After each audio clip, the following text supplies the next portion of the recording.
Hi ನಮಸ್ಕಾರ ಗೆಳೆಯರೇ, ಎಲ್ಲರಿಗೂ ನನ್ನ ಚಾನಲ್ಗೆ ಸ್ವಾಗತ. ಇವತ್ತಿನ ಈ ಸಂಚಿಕೆಯ ವಿಡಿಯೋದಲ್ಲಿ ನಾವು ಶ್ರೀಶೈಲ ಮಲ್ಲಿಕಾರ್ಜುನನ ದರ್ಶನಕ್ಕೆ ಹೊರಟಿರುವ ಪಾದಯಾತ್ರಿಗಳಿಗೆ ದಾರಿ ತೋರುವ ನಂದಿಯ ಬಗ್ಗೆ ಈ ವಿಡಿಯೋದಲ್ಲಿ ವಿವರವಾಗಿ ನೋಡೋಣ. ಹಾಗೂ ಶೇಗುಣಶಿ ಗ್ರಾಮದ ಇನ್ನೊಂದು ವಿಶಿಷ್ಟ ಸಂಪ್ರದಾಯದ ಬಗ್ಗೆ ಈ ವಿಡಿಯೋದಲ್ಲಿ ವಿವರವಾಗಿ ನೋಡೋಣ. ಬನ್ನಿ. ಇನ್ನೂ ಯಾರು ನಮ್ಮ ಚಾನಲನ್ನು ಸಬ್ಸ್ಕ್ರೈಬ್ ಮಾಡಿಲ್ಲವೋ ಸಬ್ಸ್ಕ್ರೈಬ್ ಮಾಡೋದನ್ನು ಮರೆಯದಿರಿ ಹಾಗೂ ಬೆಲ್ ಐಕಾನನ್ನು ಒತ್ತಿ. ಅಥಣಿ ತಾಲೂಕಿನ ಶೇಗುಣಶಿಯಿಂದ ಶ್ರೀಶೈಲಕ್ಕೆ ಪಾದಯಾತ್ರೆಯ ಮೂಲಕ ತೆರಳುವುದು ಇಲ್ಲಿನ ಜನರ ದಶಕಗಳ ವಾಡಿಕೆ. ಹಿರಿಯರ ಸಂಪ್ರದಾಯವನ್ನು ಇಂದಿಗೂ ಅಲ್ಲಿನವರು ಆಚರಿಸಿಕೊಂಡು ಬರುತ್ತಿದ್ದಾರೆ. ಯುಗಾದಿ ಹಬ್ಬ ಸಮೀಪಿಸುತ್ತಿದ್ದಂತೆ ಉತ್ತರ ಕರ್ನಾಟಕದ ಜನರಲ್ಲಿ ಶ್ರೀಶೈಲ ಮಲ್ಲಿಕಾರ್ಜುನನ ದರ್ಶನದ ಕಾತುರ ಶುರುವಾಗುತ್ತದೆ. ಅಥಣಿ ತಾಲೂಕಿನ ಶೇಗುಣಶಿಯಿಂದ ಶ್ರೀಶೈಲಕ್ಕೆ ಪಾದಯಾತ್ರೆಯ ಮೂಲಕ ತೆರಳುವುದು ಇಲ್ಲಿನ ಜನರ ದಶಕಗಳ ವಾಡಿಕೆ. ಗ್ರಾಮದ ಭಕ್ತರ ಪಾದಯಾತ್ರೆ ಅತ್ಯಂತ ವಿಶಿಷ್ಟ ಹಾಗೂ ರೋಮಾಂಚನಕ ಹಿನ್ನೆಲೆಯನ್ನು ಹೊಂದಿದೆ. ಆಧುನಿಕತೆಯ ಭರಾಟೆಯಲ್ಲೂ ಈ ಗ್ರಾಮಸ್ಥರು ತಮ್ಮ ಹಿರಿಯರು ಹಾಕಿಕೊಟ್ಟ ಸಂಪ್ರದಾಯವನ್ನು ಚಾಚು ತಪ್ಪದೇ ಪಾಲಿಸಿಕೊಂಡು ಬರುತ್ತಿದ್ದಾರೆ. ದಶಕಗಳ ಹಿಂದೆ ಶ್ರೀಶೈಲ ಕ್ಷೇತ್ರಕ್ಕೆ ತೆರಳಲು ಈಗಿನಂತೆ ಸುಸಜ್ಜಿತ ರಸ್ತೆಗಳಿರಲಿಲ್ಲ. ದಟ್ಟವಾದ ಕಾಡು ಹಾಗೂ ಬೆಟ್ಟ ಗುಡ್ಡಗಳ ಮಧ್ಯೆ ದಾರಿ ಹುಡುಕುವುದು ದುಸ್ತರವಾಗಿತ್ತು. ಆ ಕಾಲದಲ್ಲಿ ಗ್ರಾಮದ ದೇವರಿಗೆಂದು ಮೀಸಲಿಟ್ಟ ಎತ್ತು ಅಂದರೆ ನಂದಿ ತಾನೇ ಮುಂದೆ ನಿಂತು ಭಕ್ತರಿಗೆ ಜ್ಯೋತಿರ್ಲಿಂಗ ಕ್ಷೇತ್ರದ ದಾರಿಯನ್ನು ತೋರಿಸುತ್ತಿತ್ತು. ಎತ್ತಿನ ಹೆಜ್ಜೆಗಳನ್ನು ಹಿಂಬಾಲಿಸುತ್ತಾ ಗ್ರಾಮಸ್ಥರು ಮಲ್ಲಿಕಾರ್ಜುನನ ದರ್ಶನ ಪಡೆದು ಪುನೀತರಾಗುತ್ತಿದ್ದರು ಎಂಬುದು ಇತಿಹಾಸ ಆಗಿದೆ. ಇಂದು ಆಧುನಿಕ ಯುಗದಲ್ಲಿ ರಸ್ತೆ ಸಾರಿಗೆ ಸೌಲಭ್ಯಗಳು ಎಷ್ಟೇ ಅಭಿವೃದ್ಧಿಯಾಗಿದ್ದರೂ ಶೇಗುಣಶಿ ಗ್ರಾಮದ ಜನರು ತಮ್ಮ ಮೂಲ ನಂಬಿಕೆಯನ್ನು ಬಿಟ್ಟಿಲ್ಲ.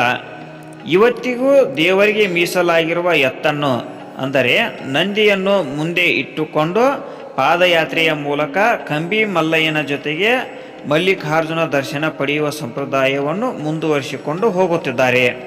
ಈ ಗ್ರಾಮದಲ್ಲಿ ಒಂದು ತಿಂಗಳು ಶುಭ ಕಾರ್ಯಗಳಿಗೆ ಬ್ರೇಕ್.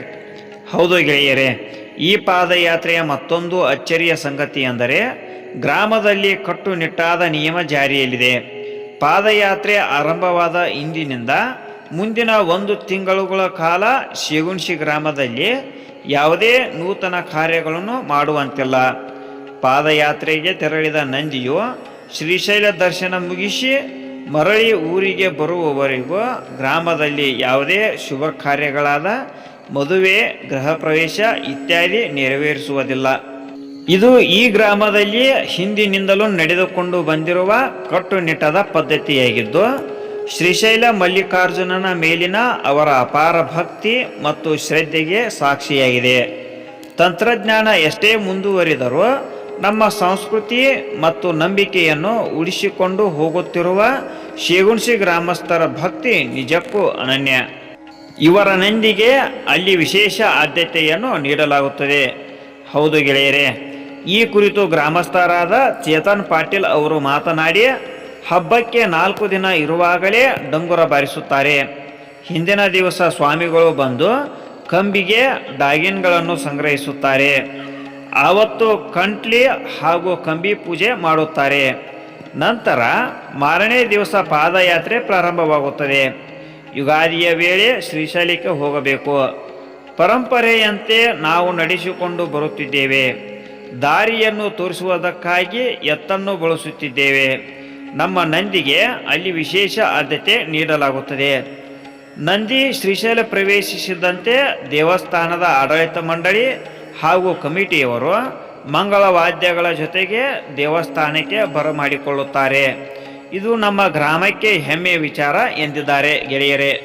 ಪೂರ್ವಜರಿಂದ ಈ ಪಾದಯಾತ್ರೆಯನ್ನು ನಡೆಸಿಕೊಂಡು ಹೋಗುತ್ತಿದ್ದೇವೆ. ನಮ್ಮ ನಂದಿ ಅಲ್ಲಿಗೆ ಹೋಗದೆಯೇ ಶ್ರೀಶೈಲದ ಬಾಗಿಲನ್ನು ತೆರೆಯುತ್ತಿರಲಿಲ್ಲ. ನಮ್ಮ ಕಂಬಿ ಕೂರಿಸುವುದಕ್ಕೆ ಆ ದೇವಸ್ಥಾನದಲ್ಲಿ ಜಾಗವಿದೆ. ಈ ಪಾದಯಾತ್ರೆಗೆ ಯಾವುದೇ ಜಾತಿ ಭೇದವಿಲ್ಲ, ಎಲ್ಲರೂ ಹೋಗುತ್ತಾರೆ ಎಂದು ಗ್ರಾಮಸ್ಥರು ತಮ್ಮಣ್ಣ ತೇಲಿ ಅವರು ಹೇಳಿದ್ದಾರೆ. ಇದಕ್ಕೆ 700 ವರ್ಷಗಳ ಇತಿಹಾಸವಿದೆ. ಹೌದು ಗೆಳೆಯರೇ, ಈ ಕುರಿತು ಗ್ರಾಮಸ್ಥ ರಾಜೇಶ್ ಪಾಟೀಲ್ ಅವರು ಮಾತನಾಡಿ, ಈ ಪಾದಯಾತ್ರೆ ಗೌಡರ ಮಾರ್ಗದರ್ಶನದಲ್ಲಿ ಹೋಗುತ್ತದೆ. ಕಂಬಿ ತೆಗೆದುಕೊಂಡು ಹೋಗುವವರಿಗೆ 9 ಎಕರೆ ಜಾಗ ಕೊಟ್ಟಿದ್ದೇವೆ. ಪೂಜೆ ಮಾಡುವ ಸ್ವಾಮಿಗಳಿಗೆ 5 ಎಕರೆ ಹೊಲ ಕೊಟ್ಟಿದ್ದೇವೆ. ಪ್ರತಿ ವರ್ಷ ಇದನ್ನು ನಡೆಸಿಕೊಂಡು ಹೋಗುತ್ತಿದ್ದೇವೆ. ಯಾವುದೇ ರೀತಿ ಇದರಲ್ಲಿ ಹೆಚ್ಚು ಕಡಿಮೆ ಆಗದಂತೆ ನಡೆಸಿಕೊಂಡು ಹೋಗುತ್ತಿದ್ದೇವೆ. ಇದಕ್ಕೆ 700 ವರ್ಷಗಳ ಇತಿಹಾಸವಿದೆ. ಇದರಲ್ಲಿ ಹೆಚ್ಚಿನ ಬದಲಾವಣೆ ಏನೂ ಆಗಿಲ್ಲ ಎಂದು ಹೇಳಿದ್ದಾರೆ. ಗೆಳೆಯರೇ, ನಿಮಗೆ ಈ ವಿಡಿಯೋ ಇಷ್ಟವಾಗಿದ್ದರೆ ಲೈಕ್ ಮಾಡಿ ಹಾಗೂ ಇತರರಿಗೂ ಶೇರ್ ಮಾಡಿ. ಇನ್ನೂ ಇಂತಹ ಉಪಯುಕ್ತ ವಿಡಿಯೋಗಳಿಗಾಗಿ ನಮ್ಮ ಚಾನಲನ್ನು ಸಬ್ಸ್ಕ್ರೈಬ್ ಮಾಡಿ ಹಾಗೂ ಬೆಲ್ ಐಕನನ್ನು ಒತ್ತಿ.